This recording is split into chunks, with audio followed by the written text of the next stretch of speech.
Welcome to FilmRiot Mondays. Today, I'm not going to be the one answering questions. We asked you guys to submit questions for my colorist, John Carrington, and today he's going to be answering those. John colored both Chainsaw and Ghost House and did an amazing job at both. He's done all kinds of stuff. You could check out his reel right here if you'd like to see the type of work that he does. He's also a cinematographer, but I'm going to shut up now and let John answer some questions. Logo. Hi, I'm John. Real quick, what's my motivation though? Like, should I be more pensive?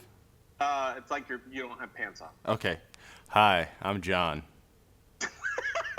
Hey guys, I haven't really ever color graded before and was wondering what is a good way to start color grading video. I know that I should start color grading my video, but every time I just have a hard time of where to start and how I should build a color grade of a shot. If you're first starting out with color grading and you're not really sure on where to begin, I highly recommend that you download Davinci Resolve.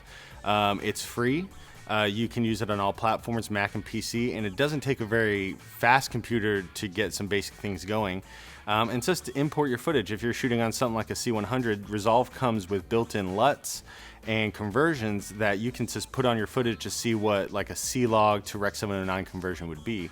That way you can start getting an idea of, you know, what a basic conversion would look like and start playing around with the footage, pushing it in different ways, making it brighter, darker, more contrasty, more saturated, different hues. And, you know, I highly recommend you take some stills from movies that you like and from TV shows, bring them into Resolve and basically just try to make your footage to look like that. This has probably been answered before, but with all the color plugins and LUTs available, is it better to find your look by using those things or by using basic color correcting and grading techniques via your standard tools like curves, levels, etc., especially on less than stellar DSLR footage? I think it depends on how you're going to approach your project and how comfortable you are with grading.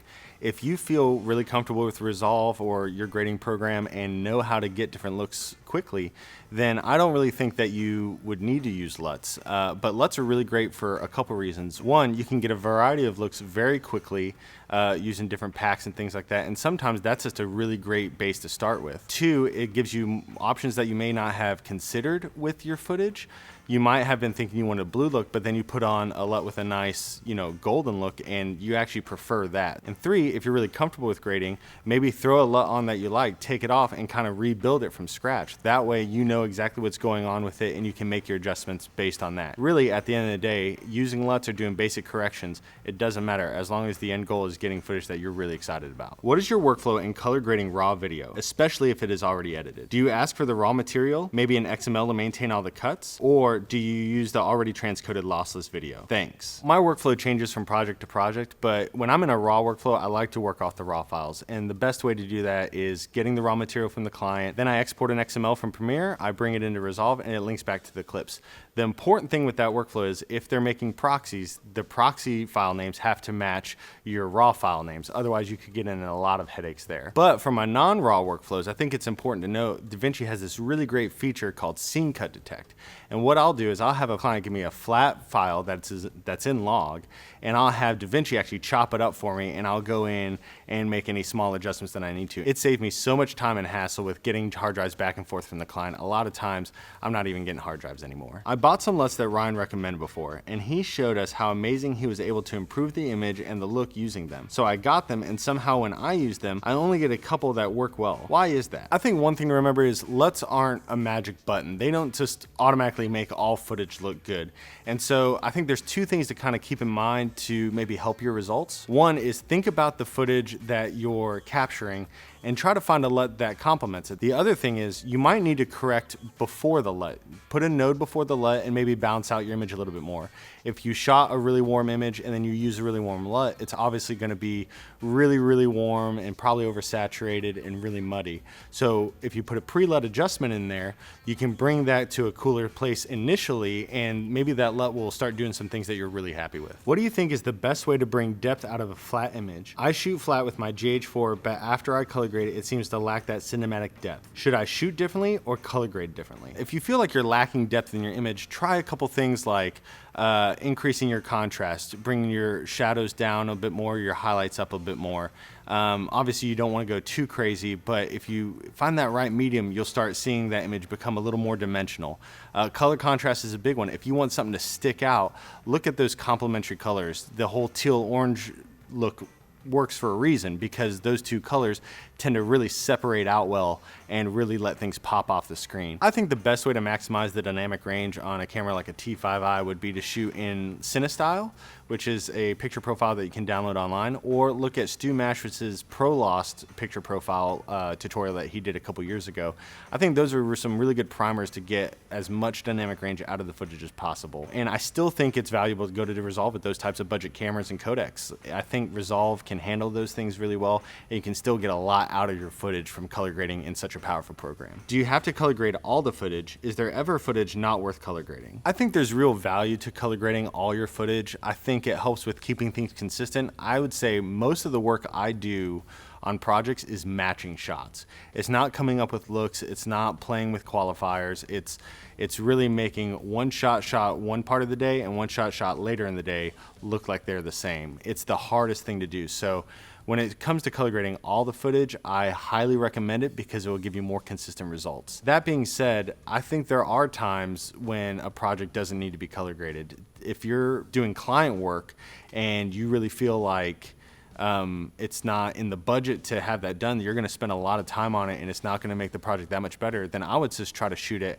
as good as possible in a nice contrasty Rec 709 type color space so that when you deliver it, it looks really good already. Hey guys, when it comes to color grading, when you look at a shot to color grade, how do you know where to begin? If I have a good idea of the vision on where that footage needs to go and what it needs to look like, that informs a lot of my decisions on where to start with it, whether it's color, contrast, using a LUT, any of those things.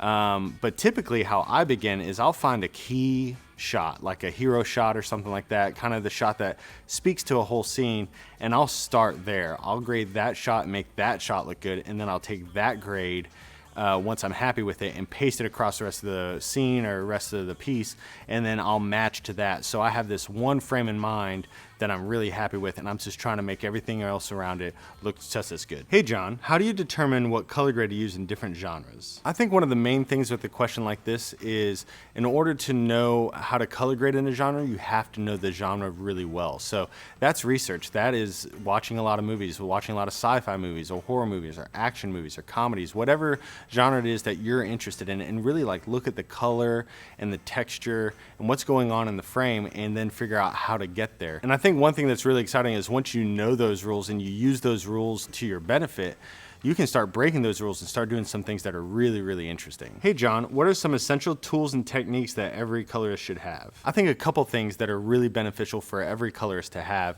is a really strong knowledge on color theory. And sometimes that's kind of tough because it's a scientific subject and it's kind of bland, but it really informs exactly how you see things and what you see, and especially how you can get from point A to point B by using the theory of color and contrast to really help your skill set. The other thing I would say is Davinci Resolve. I've said it before, it's free. There's really not a reason to not use it, and it's super powerful. The free version is hardly even limited. It's just a very powerful program. I can't believe it's free, and you should download it and to start playing with it because it will take your stuff to the next level. What is the best way to add grain without making it look like noise to get the film look? Personally, my favorite plugin for film grain is Film Convert.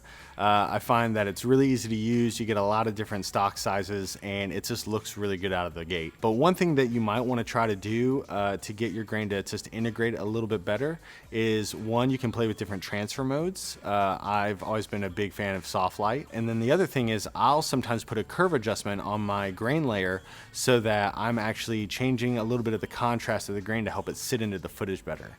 I find that usually gives me a little bit more pleasing results instead of like a flat grain pass on top. And last question, is sepia the best color grade ever? F you, Justin. If you're a budding filmmaker, entrepreneur, or innovator, domain.com is the place to go when that next idea hits you. I know you've probably heard that the list of available domain extensions is growing, but you now have the opportunity to name your site and build your brands in ways that was never before possible. You can choose from a growing list of 400 plus domain name extensions like .com, .org, .design, and .club. And to give you some love, and they're giving you 25% off their already affordable prices when you get domain names, web hosting, and email. Just use your coupon code FilmRiot at checkout. And when you think domain names, think domain.com. So that's it for today, and for my suggestion of the week, I'm going to say check out John Carrington's Vimeo page right here. He also has some awesome work, so check that out. And until next week, don't forget to write, shoot, edit, repeat.